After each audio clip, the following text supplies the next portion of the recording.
رب اشرح لي صدري ويسر لي أمري واحلل عقدة من لساني يفقهوا قولي سبحانك لا علم لنا إلا ما علمتنا إنك أنت العليم الحكيم رضيت بالله ربا وبالإسلام دينا وبمحمد نبيا ورسولا وبالقرآن إماما إن الله وملائكته يصلون على النبي يا أيها الذين آمنوا صلوا عليه وسلموا تسلیما۔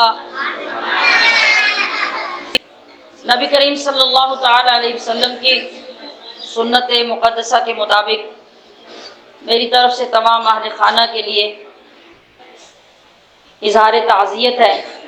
آپ سب کے لیے صبر، حوصلے اور اللہ کی رضا پہ راضی رہنے کی دعا ہے، اور جہاں تک آپ کے غم میں ساتھ دیا جا سکتا ہے اس کے لیے ہم حاضر ہیں۔ ہماری دعائیں آپ کے لیے بھی اور جانے والوں کے لیے بھی انشاءاللہ آج بھی ہیں اور جب تک زندہ ہیں رہیں گی۔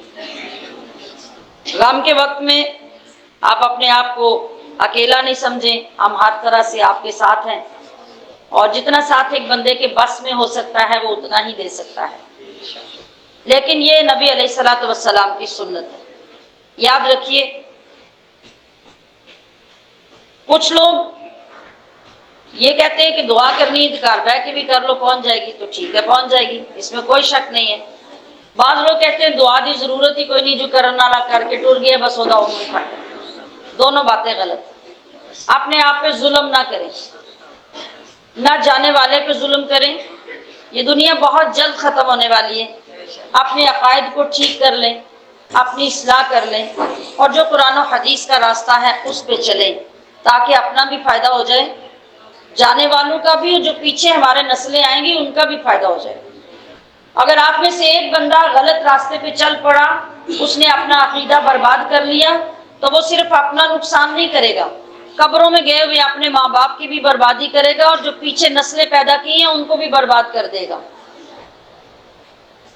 اس لیے ضروری ہے کہ قرآن و حدیث سکھانے والوں کے پاس بیٹھا جائے، ان سے دین سیکھا جائے، اور جو اچھی بات سیکھی جائے پھر اس پر عمل کیا جائے۔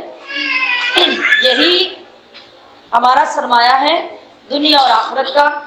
ورنہ جس کائنات میں ہم رہ رہے ہیں، اس کائنات کا طریقہ کیا ہے، اس کائنات کا اصول کیا ہے، اللہ نے اس کو کس بنیاد پہ پیدا کیا ہے، اس کا ترجمہ شاعر نے اپنے الفاظ میں یوں کیا: کوئی گل باقی رہے گا نہ چمن رہ جائے گا، کوئی گل باقی رہے گا نہ چمن رہ جائے گا، ایک رسول اللہ کا دین حسن رہ جائے گا۔ دو لفظوں کے اندر ہمیں پوری زندگی کی سمجھ آ جانی چاہیے۔ خلاصہ کیا ہے؟ نہ میں، نہ آپ، نہ ہمارے باپ دادا، نہ ہماری اولادیں، یہاں کچھ ٹھہرنے والا نہیں ہے۔ کوئی گل باقی رہے گا نہ چمن رہ جائے گا، ایک رسول اللہ کا دین حسن رہ جائے گا۔ اللہ کے نبی نے ارشاد فرمایا: کن فی الدنیا کالغریب او عابر سبیل، اس دنیا میں اس طرح رہو جیسے ایک پردیسی رہتا ہے یا ایک مسافر رہتا ہے۔ پردیسی کیسے رہتا ہے اور مسافر کیسے رہتا ہے، یہ میں بھی اور آپ بھی اچھی طرح جانتے ہیں۔ آپ کسی کو کوارٹر میں، ملازمت میں جہاں نوکری کرتا ہے وہاں جا کے رہتے دیکھیں نا، وہ پردیس ہوتا ہے نا۔ اور اس کو پاکستان میں بھی دیکھیں، پاکستان میں اس کی کوٹھی بنگلہ، شاندار گھر، سامان، بینک بیلنس، رنگ رنگ کے بستر، رنگ رنگ کے بیڈ، فرشوں پہ شاندار ٹائل اور ماربل لگے ہوئے ہوں گے۔ لیکن جہاں پہ وہ ملازمت کرتا ہے، جہاں پردیس میں جا کے رہتا ہے، وہاں پتہ نہیں ایک کمرے میں 20 بندے رہتے ہوں گے۔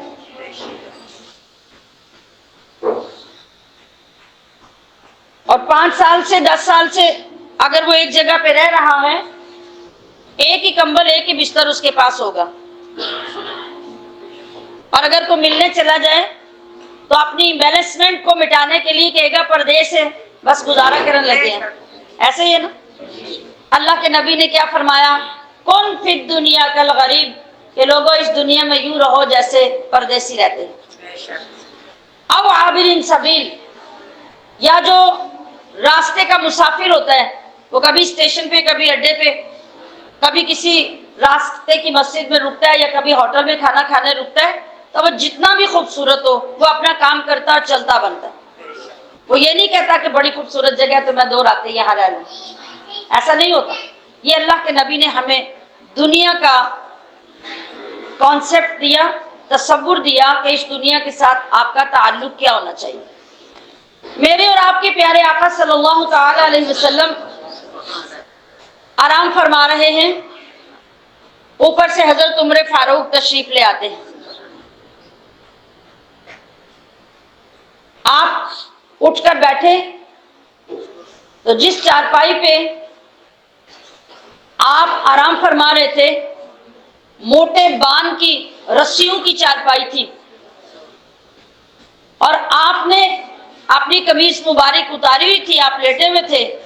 جب آپ اٹھ کے بیٹھے تو آپ کے چہرے مبارک اور جسم مبارک پہ ان رسیوں کے نشان تھے. ایسا ہی ہوتا ہے نا، موٹی بان کی چارپائی پہ لیٹ کے جب آپ اٹھیں تو نشان پڑے ہوتے ہیں نا. نہ چادر ہو، نہ بستر ہو، خالی چارپائی ہو تو آپ کے جسم پہ نشان پڑ جائیں گے. جب آپ نے اپنی قمیض بھی اتاری ہو، خالی بنیان ہو، بازو ننگے ہو، یا چہرہ ایک سائڈ پہ لگا ہو، تو آپ اٹھیں گے تو نشان پڑے ہوں. کائنات کے والی ہیں، 2 جہاں کے سردار ہیں. اس بان کی موٹی چارپائی سے جب اٹھ کے بیٹھتے ہیں تو حضرت عمر فاروق آ کے ملتے ہیں. آپ دیکھ کے رو پڑتے ہیں. رویا کون؟ عمر. عمر روئے جن کو دیکھ کر پورا کفر روتا ہے، اور آپ اتنے بہادر ہیں کہ اکیلے ڈٹ جاتے ہیں، آنکھ میں آنسو نہیں آتا. آقا علیہ السلام کے اس حال کو دیکھ کر محبت نے جوش مارا اور آپ رو پڑے، اور رو کے عرض کی، آقا وہ جو کیسر و کسرا کے بادشاہ ہیں وہ تو ایسے ایسے نرم مخملوں کے بستروں پہ لیٹیں، ریشم کے بستروں پہ عیش کریں، اور آپ کائنات کے والی ہو کر، 2 جہاں کے سردار ہو کے اتنی موٹی رسیوں کی چارپائی پہ لیٹے کہ آپ کے جسم مبارک پہ نشان پڑ جائے. کیا آپ ایسا بستر استعمال نہیں کر سکتے؟ کیا ہم آپ کے لیے ایسے آرام کا اہتمام نہیں کر سکتے؟ آپ نے ہاتھ جوڑے اور رو پڑے. لیکن میرے آقا صلی اللہ علیہ وسلم نے جو جواب ارشاد فرمایا اسے دلوں کی تختیوں پہ لکھ لیجئے اور دنیا کی قدر کو سمجھ لیجئے. آپ نے ارشاد فرمایا، عمر کیا یہ تقسیم بہترین نہیں ہے کہ وہ جو کافر بادشاہ اور دنیا کے بادشاہ ہیں وہ 4 دن کی عیش کر کے ہمیشہ کے لیے دوزخ میں چلے جائیں، اور ہم تھوڑی سی دنیا کی تکلیف برداشت کر کے ہمیشہ کے لیے جنت کی خوشیاں لے یہ دنیا کی حقیقت اللہ کے نبی نے ارشاد فرمائی. اب آپ سوچئے ہمارا درست راستہ کیا ہے. میرا یہ بتانے کا یہ مطلب نہیں کہ ضرورت کی چیزیں بنانا چھوڑ دیں، استعمال کرنا چھوڑ دیں، نہیں. آپ کو اللہ نے دیے، آپ کو نعمتیں دی ہیں، دولت دی ہے، آپ استعمال کریں، لیکن اس طریقے سے جس سے اللہ بھی خوش ہو جائے، اس کا رسول بھی خوش ہو جائے، ہماری دنیا بھی سنور جائے اور آخرت بھی سنور جائے. کس طرح؟ دیکھیں، ہم اپنا گھر جب بناتے ہیں، آج کل کا جو رواج ہے، میں پرانے دور کی بات نہیں کرتی، آج کے دور کی بات کرتی ہوں. گھر میں ہم خاص طور پہ جو توجہ دیتے ہیں بناتے ہوئے، ہمارا بیڈ روم، ہمارا ڈرائنگ روم، ہمارا کچن. آج کل جو ٹرینڈ ہے، کچن اور واش روم پہ اتنے پیسے لگتے ہیں جتنے 10 سال پہلے لوگ ڈرائنگ روم پہ بھی نہیں لگاتے تھے. 1 لاکھ روپیہ، 2 لاکھ روپے ایک واش روم بنانے پہ لوگ لگا دیتے ہیں، ہے کہ نہیں؟ کتنا پیسہ لگا، خوبصورت بھی بنا، آپ کے کمرے سے بھی زیادہ واش روم خوبصورت بن جاتا ہے. مجھے یہ بتائیں کہ کبھی اس واش روم میں بیٹھ کے کسی نے کھانا کھایا؟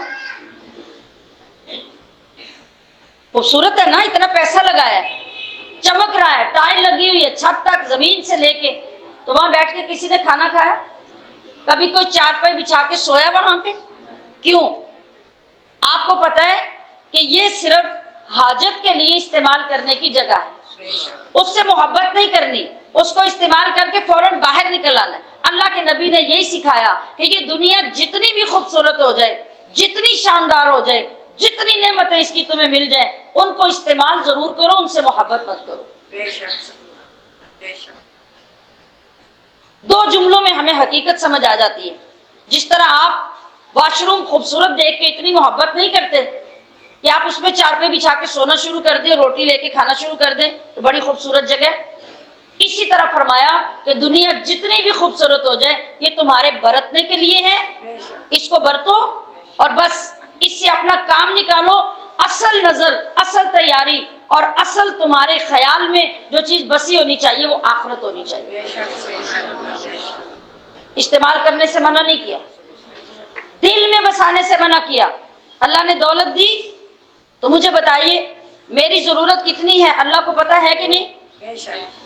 آپ سب کی ضرورت کتنی ہے اللہ کو پتہ ہے کہ نہیں؟ اللہ کو پتہ ہے نا کہ مجھے صبح کتنا چاہیے، شام کتنا چاہیے، میں نے بیمار کب ہونا ہے، میں نے کسی کی شادی کب کرنی ہے، میرے اوپر کتنے اخراجات ہیں، اللہ کو سب پتہ ہے۔ وہ مجھے زیادہ کیوں دیتا ہے؟ آپ کو زیادہ کیوں دیتا ہے؟ آپ کے بینکوں میں لاکھوں روپے پڑے ہوئے ہیں، اتنے سونے کے سیٹ گھروں میں پڑے ہوئے ہیں، ڈھیروں سارے سامان گھروں میں پڑے ہوئے، اللہ نے زیادہ کیوں دیا؟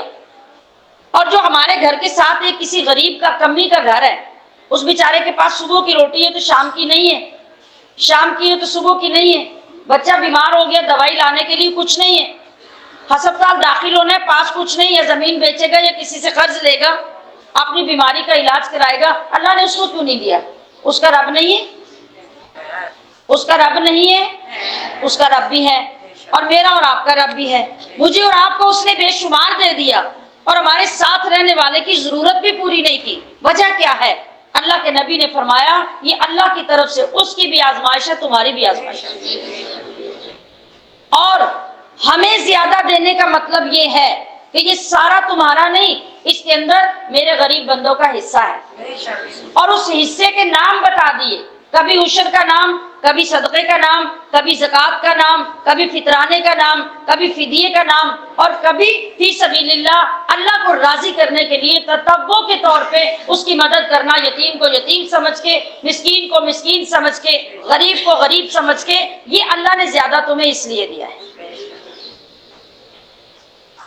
اور ہم نے کبھی اس کا خیال نہیں کیا، بلکہ اگر ہمارا رزق تنگ ہو جاتا ہے، ہمارے گھروں میں تنگی آ جاتی ہے، ہم شکوہ تو کرتے ہیں اور اللہ سے دعائیں بھی کرتے ہیں، لوگوں کے سامنے بیٹھ کے بھی کہتے ہیں ہمارا نقصان ہو گیا، ہماری یہ چیز پوری نہیں ہوتی، وہ نہیں ہوتی، مگر چونکہ ہم اللہ کا دین نہیں سیکھتے، قرآن نہیں پڑھتے، حدیث نہیں پڑھتے، اللہ کے نبی کے فرمودات پر عمل نہیں کرتے، اس لیے اللہ ہمارے رزق کو تنگ کر دیتا ہے۔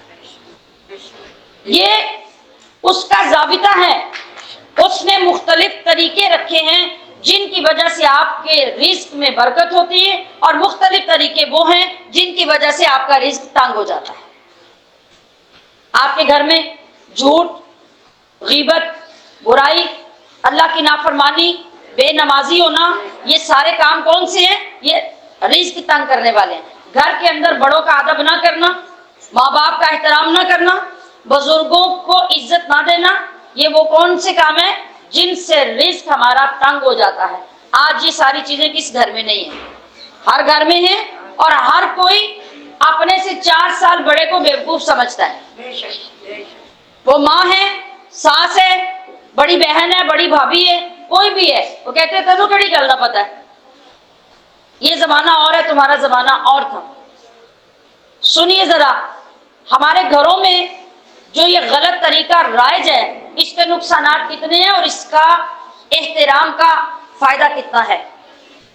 گھر میں سگے ماں باپ ہیں، بوڑھے ہو گئے ہیں، اولاد ان کو پوچھنے کے لیے تیار نہیں، اور مبارک ہے وہ اولاد جو ماں باپ کے بوڑھا ہونے پر اپنی ذات سے ان کو زیادہ عزت دیتی ہے، ان کا احترام کرتی ہے، ان کی خدمت کرتی ہے۔ اب اللہ تعالیٰ 7 نسلوں تک ان کو تنگی نہیں دے گا، کس چیز کی برکت ہے؟ ماں باپ اور بزرگوں کی خدمت کی۔ اب بزرگ کون ہے گھر میں؟ بزرگ صرف ماں باپ نہیں ہوتے، بزرگ دادا دادی بھی ہوتے ہیں، بزرگ ساس سسر بھی ہوتے ہیں، وہ بھی ماں باپ ہیں، یہ بھی ماں باپ ہیں۔ جب آپ تھوڑا سا وقت ان کی تکلیف برداشت کر کے ان کی خدمت کرتے ہیں، ان کو عزت سے تسلی سے سنبھالتے ہیں، تو اللہ تبارک و تعالیٰ آپ کے لیے رزق کے دروازے کشادہ کر دیتا ہے۔ اور جب آپ ان کو ایک اسٹور میں پھینک دیتے ہیں، ایک کمرے میں ڈال دیتے ہیں، اور گھر میں ان کی کھانسی کی آواز بھی برداشت نہیں ہوتی، ان کی اونچی آواز، ان کا جھڑکنا، ان کا گالی گلوچ بھی آپ کو زہر لگتا ہے اور اٹھا کے دوسرے کے گھر میں بھیج دیتے ہیں، اس سے کیا ہوتا ہے؟ جب آپ کسی بزرگ کے لیے گھر کا دروازہ بند کرتے ہیں، اللہ رحمت کے دروازے آپ کے لیے بند کر دیتے ہیں۔ تو اس موقع پہ میرا عرض کرنے کا یہ مطلب ہے کہ خدا را آپ سب کے گھروں میں جو بھی بزرگ ہے اس کو اپنے لیے رحمت سمجھیں۔ بزرگ بندہ جس کے بال سفید ہو گئے، وہ جس حال میں بھی ہے، اللہ پاک کی رحمت بھی اس بندے کی حیا کرتی ہے۔ تو جو بندہ حیا نہیں کرے گا پھر اس کا ٹھکانہ کہاں ہوگا؟ آپ آزما کے دیکھ لیتے ہیں، یہ چیک کر لیتے ہیں۔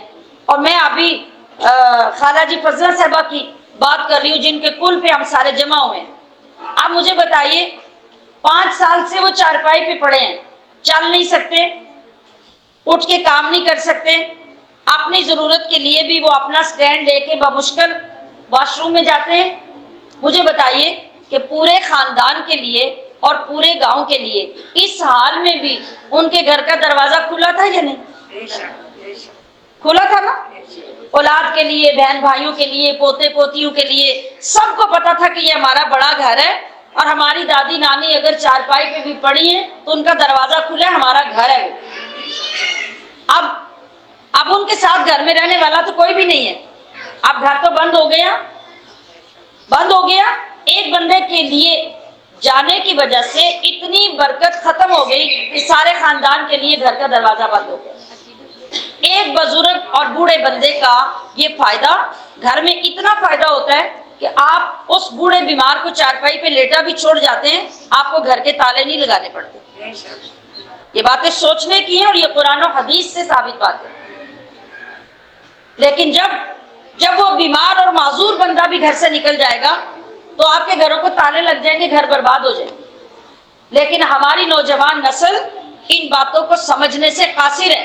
ہماری بیٹیاں بہویں ان معاملات کو نہ سیکھتی ہیں اور نہ مائیں سکھانے کی طرف جاتی ہیں۔ پھر جب بندہ دنیا سے چلا جاتا ہے، فوت ہو جاتا ہے، پھر ہم اس کی تعریفیں، اس کے ختم، اس کے معاملات، اور پھر اس کے پیچھے پڑ جاتے ہیں۔ اس کا کوئی فائدہ نہیں۔ فائدہ تب ہے جب آپ بندے کی عزت کریں، جب آپ بندے کو مقام دیں، جب آپ بندے کے رہتے ہوئے اس کا دل خوش کریں۔ اللہ کا فرمان ہے کہ جو بندہ مجھے خوش کرنا چاہتا ہے میرے بندوں کو خوش کرے، میرے بندوں کے دل دکھانے چھوڑ دے تو میں عرش پہ اس سے خوش ہو جاؤں گا۔ لیکن ہم زندگی میں سیدھے منہ بات کرنا پسند نہیں کرتے، اور مرنے کے بعد ساری برادری ہم اکٹھے ہو جاتے ہیں۔ خدا را اپنے دین کو سمجھیے، ایسے موقعوں پر دین کی بات کرنا اور سیکھنے کا یہی مطلب ہوتا ہے کہ ہمارے اندر سے خرابیاں دور ہو جائیں اور نیکی پیدا ہو جائے۔ بزرگوں کی خدمت اور ادب۔ ایک بزرگ کے پاس ایک شخص آیا اور اس نے آ کر شکوہ کیا کہ میرے گھر میں رزق کی بڑی تنگی ہے، میں اپنی زندگی سے مجبور ہوں، تو میرے لیے دعا کریں۔ ان بزرگوں نے، اللہ نے جو نظر دی تھی اس سے دیکھا اور فرمایا کہ تم بزرگوں کی عزت نہیں کرتے ہوگے، ان کا ادب نہیں کرتے ہوگے، اس لیے تمہارے گھر سے رزق بند ہوا۔ اللہ کے نبی کا فرمان ہے کہ تمہارے گھروں میں جو رزق اترتا ہے تمہارے گھر کے بزرگوں اور ضعیفوں کی وجہ سے اترتا ہے۔ جس گھر میں کوئی بزرگ اور ضعیف نہیں ہوتا اس گھر میں رزق کی کمی آ جاتی ہے، اور اگر کمی نہ آئے تو بے برکتی ضرور آ جاتی ہے۔ حضرت علی رضی اللہ تعالی عنہ، یہ بڑی خوبصورت بات ہے، توجہ سے سنیے۔ حضرت علی رضی اللہ تعالی عنہ آپ اپنے گھر سے مسجد میں جانے کے لیے نکلے نماز کے ارادے سے۔ آپ تیز تیز نماز کے لیے چل رہے تھے کہ جماعت کھڑی ہونے کا وقت ہو گیا۔ جس وقت آپ گلی میں آئے، میں نے کس کا نام لیا؟ حضرت علی رضی اللہ تعالی عنہ۔ گلی میں تیز تیز چل رہے ہیں مسجد میں پہنچنے کے لیے، تو اچانک آگے دیکھا کہ ایک بزرگ کمر دوری ہے، بہت بزرگ ہے، ضعیف ہے، وہ آہستہ آہستہ چل رہا ہے۔ حضرت علی جب اس کے قریب پہنچے تو آگے گزرنے لگے۔ خیال آیا کہ یہ مجھ سے زیادہ بڑی عمر کا بزرگ ہے، تو میں اس کو کراس کر کے چلا جاؤں گا تو اس کا دل دکھ جائے گا اور اس کی عزت میں کمی آ جائے گی۔ حضرت علی کا مقام دیکھیں اور آپ کا دین پہ عمل دیکھیں، جو ہمارے لیے اسوہ حسنہ ہے اور ہمارے سیکھنے کی چیز ہے، جو ہمیں دنیا اور آخرت میں فائدہ دیتی ہے۔ آپ آہستہ ہو گئے، اس بندے کے آگے نہیں بڑھے۔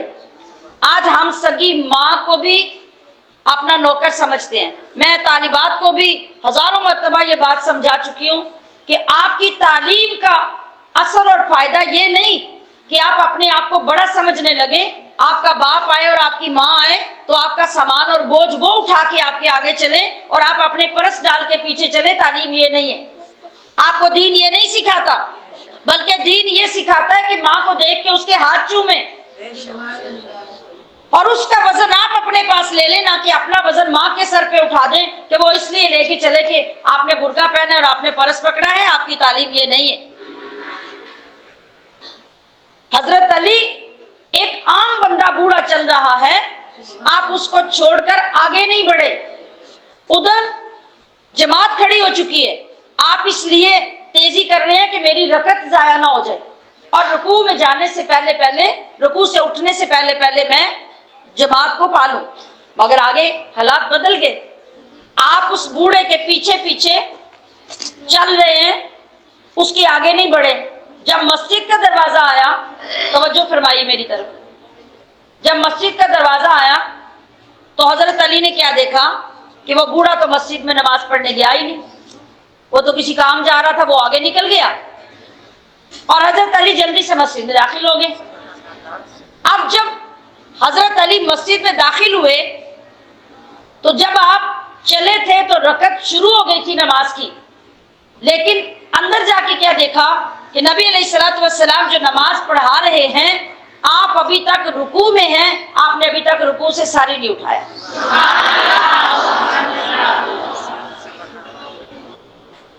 اب آگے سنیے، صحابہ سلام پھیرنے کے بعد اللہ کے نبی سے عرض کرتے ہیں کہ یا رسول اللہ، آج کیا وجہ ہو گئی کہ آپ نے نماز کا رکوع اتنا لمبا کر دیا اور آپ نے سر ہی نہیں اٹھایا؟ رکوع کیوں لمبا کیا؟ شریعت کا مسئلہ سن لیں کہ جب امام نماز پڑھاتا ہے نا تو رکوع سے سر اٹھانے سے پہلے جو بندہ پیچھے سے آ کے جماعت میں کھڑا ہو جائے اس کو وہ رکعت مل جاتی ہے، وہ رکعت اس کی نماز میں شامل ہو جاتی ہے، اور اگر رکوع سے کھڑا ہو جائے تو پیچھے مقتدی بعد میں آئے تو اس کی رکعت ضائع ہو جاتی ہے۔ تو اللہ کے نبی نے حضرت علی کی نماز کی رکعت کو ضائع نہیں ہونے دیا، آپ نے رکوع لمبا کر دیا۔ اب مجھے بتائیں، نبی کے غیب کا انکار کرنے والے اگر کوئی یہاں بھی بیٹھا ہے تو وہ بھی میری بات ضرور سنیں، غور سے سوچے۔ اللہ کے نبی تو مسجد میں نماز پڑھا رہے ہیں، حضرت علی گلی میں اس بزرگ کے ادب کی وجہ سے لیٹ ہوئے ہیں اور ادھر اللہ کے نبی نے رکوع ہی لمبا کر دیا، ساری نہیں اٹھایا۔ اب جب حضرت علی فوراً مسجد میں داخل ہوتے ہیں اور جا کے رکوع میں شامل ہوتے ہیں، جیسے رکوع میں شامل ہوتے ہیں اللہ کے نبی رکوع ختم کر کے سمیع اللہ لمن حمدہ کہہ کے کھڑے ہو جاتے ہیں، سلام پھیرا۔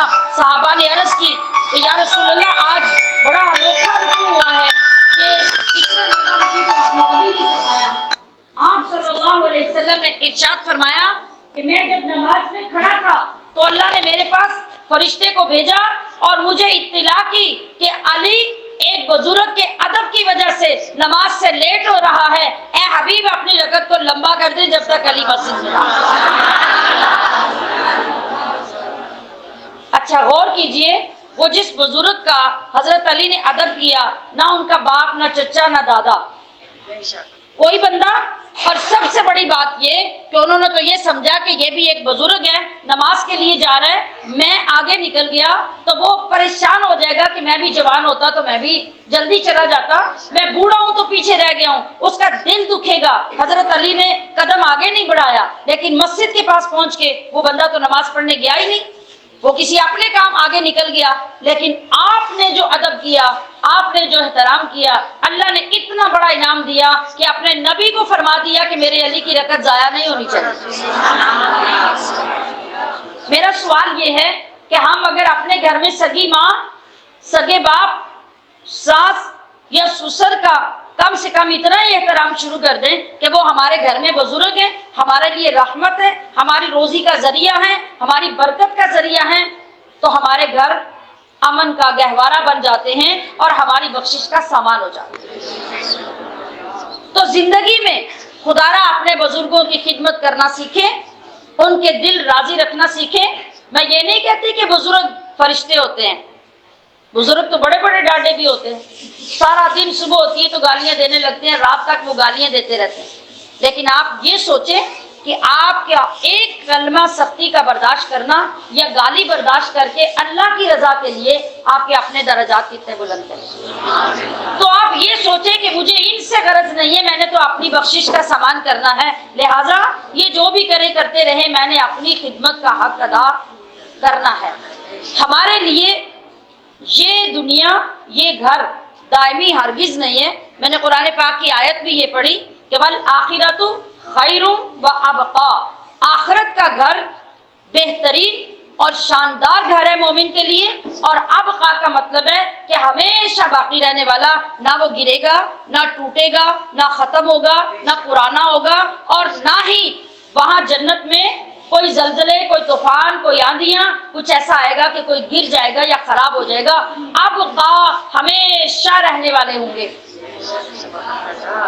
یہ کس جنت کے گھر کی بات ہے؟ اللہ کے نبی نے ارشاد فرمایا کہ اگر کسی مومن کو جنت میں اتنی جگہ مل جائے جس میں ایک چھڑی یعنی سوٹی کھڑی کی جا سکتی ہے، کتنی جگہ ہوتی ہے؟ بڑی بات ہوئی تو 2-3 انگلیاں موٹی کوئی سوٹی ہو جائے گی، 2-3 انگلی کے برابر اللہ کے نبی نے فرمایا اگر کوئی مومن جنت حاصل کرنے کے قابل ہو جائے تو پوری دنیا اگر ایک مومن کے نام لگوا دی جائے اور جنت میں 2-3 انگلی کی جگہ پوری دنیا سے زیادہ ہو جائے، ہوش کے لیے زیادہ افضل ہے۔ آج ہمیں جنت کی فکر نہیں، ہمیں دنیا کی فکر ہے۔ ہم پیر صاحب کے پاس بھی جائیں، استاد کے پاس بھی جائیں، کسی اللہ والے کے پاس بھی جائیں تو ہم کس لیے جاتے ہیں؟ روزی کے لیے، روٹی کے لیے، نوکری کے لیے۔ اور اگر وہ ہمیں سمجھائیں کہ اللہ نے جو دیا اس پہ صبر کریں تو ہمارا جواب یہ ہوتا ہے کہ پھر دنیا میں تے چلانی ہے نا، ساڑھے واسطے تسی یہی دعا کرو جڑی سانو چاہیے۔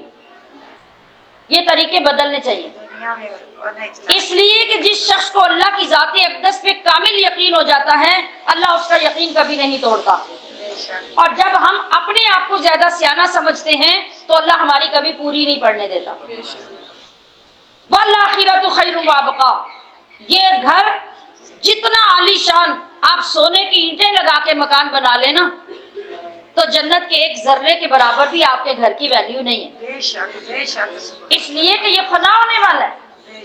آپ کو اصل چیز جو چاہیے وہ آخرت ہے، اور آخرت کی فکر میں جو بندہ دنیا بھی استعمال کرتا ہے، ضروری نہیں کہ آپ غریب ہو جائیں۔ حضرت عثمان غنی آج بھی غنی کے نام سے کہلاتے ہیں، مدینہ منورہ میں جائیں آج بھی ان کے نام کا بینک میں اکاؤنٹ ہے جو پوری دنیا کے فلاح کے لیے استعمال ہو رہا ہے۔ 1400 سال، 1450 سال گزر گئے ہیں، ان کی دولت، ان کے مال کا یہ عالم ہے، وہ اتنے امیر ہیں، لیکن انہوں نے کیا کیا؟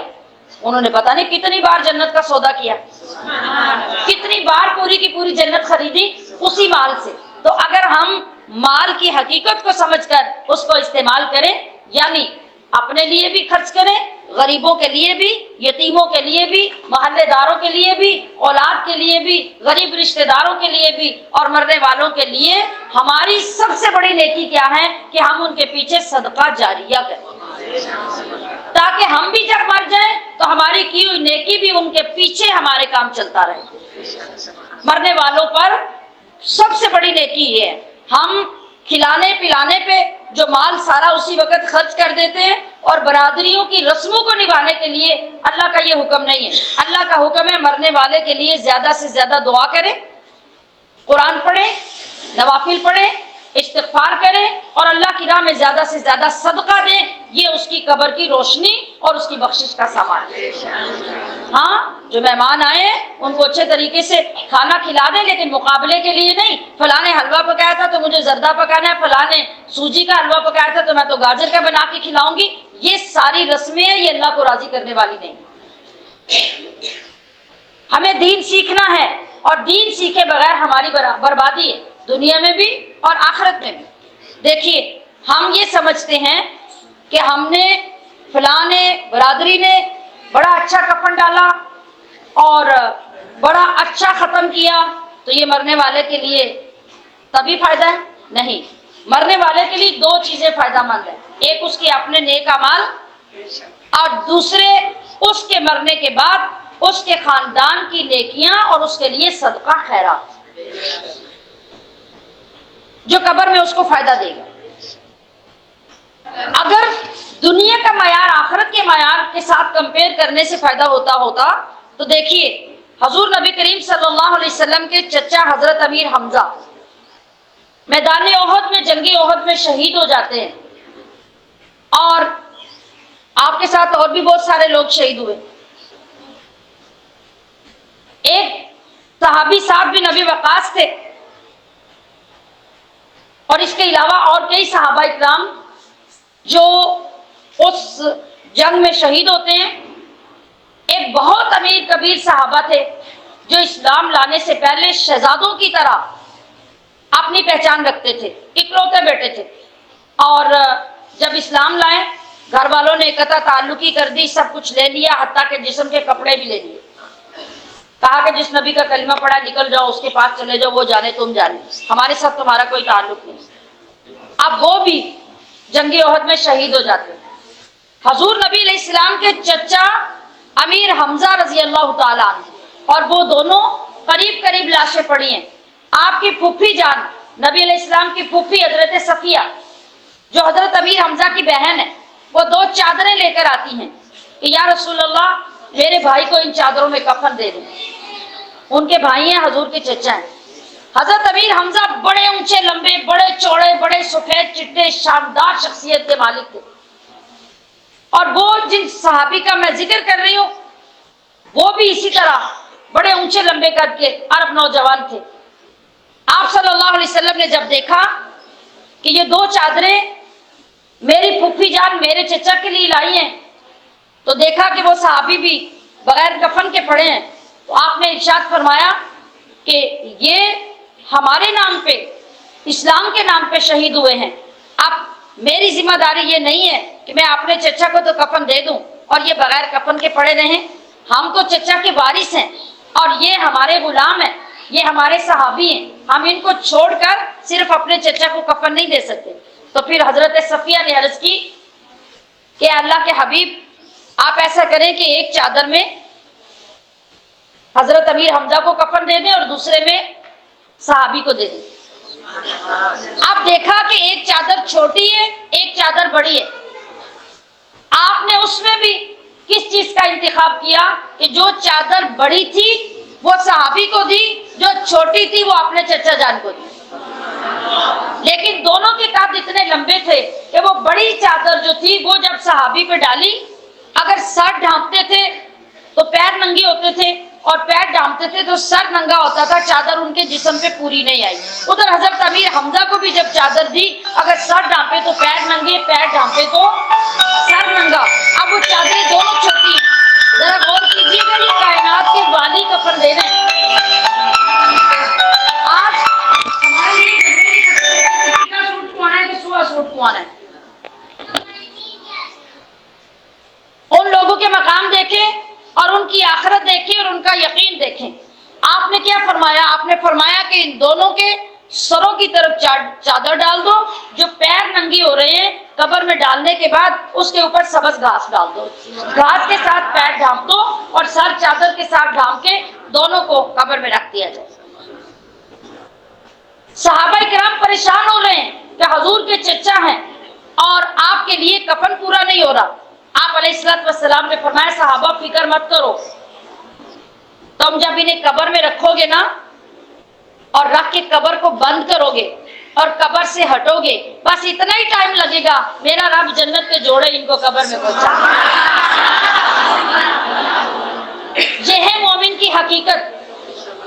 اللہ کے نبی نے ارشاد فرمایا ہم جتنا شاندار گھر بنا کے اس میں گارڈن بنا لیں اور اس میں شاندار باغ لگا لیں، باغیچے لگا لیں، کچھ بھی کر لیں، اس کا اور جنت کا کیا کمپیئر ہے؟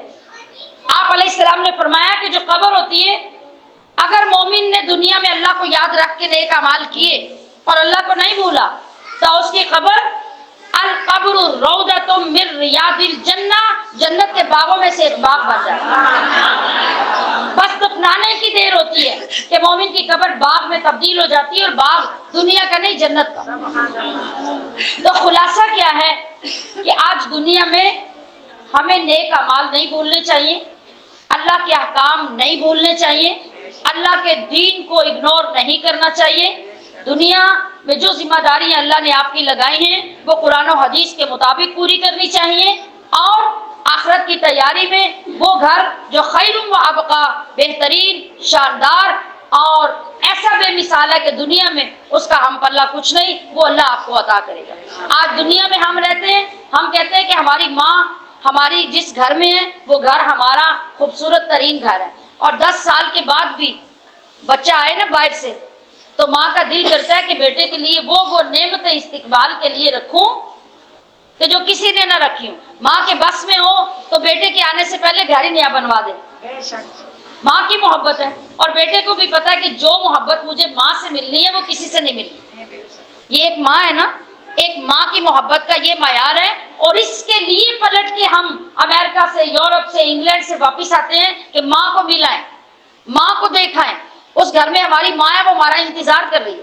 لیکن اے مسلمان، تجھے ایک بار بھی اگر یہ یقین آ جائے کہ جس وقت تو 10-20 سال پلٹ کے لوٹ کے گھر آئے، یا ایک عورت سسرال سے میکے آئے تو ماں 10 کھانے پکا کے رکھتی ہے کہ میری بیٹی آ رہی ہے، میرا بیٹا آ رہا ہے، تو کتنی خوشی ہوتی ہے۔ ہم اپنے آپ کو خوش نصیب ترین انسان سمجھتے ہیں۔ اللہ کے نبی فرماتے ہیں کہ جس وقت مومن اس دنیا کی تکلیفیں، مصیبتیں، بیماریاں برداشت کر کے یہاں سے رخصت ہو کے قبر میں جاتا ہے تو ماں نہیں 70 ماؤں سے زیادہ پیار کرنے والا رب اس کا استقبال کرتا ہے۔ تو پھر ہمیں اس گھر کی خوشی بھی ہونی چاہیے اور اس گھر کی تیاری بھی کرنی چاہیے۔ اللہ تبارک و تعالی ہماری اس گفتگو کو اپنی بارگاہ میں قبول فرما کے ہمارے اندر دین کی محبت اور عمل کی محبت ڈالے، اور ہمارے اس عمل کو خالہ جی فضلہ کے لیے صدقہ جاریہ بنائے، اور مجھے بھی اور آپ سب کو اس عمل کی توفیق عطا کرے۔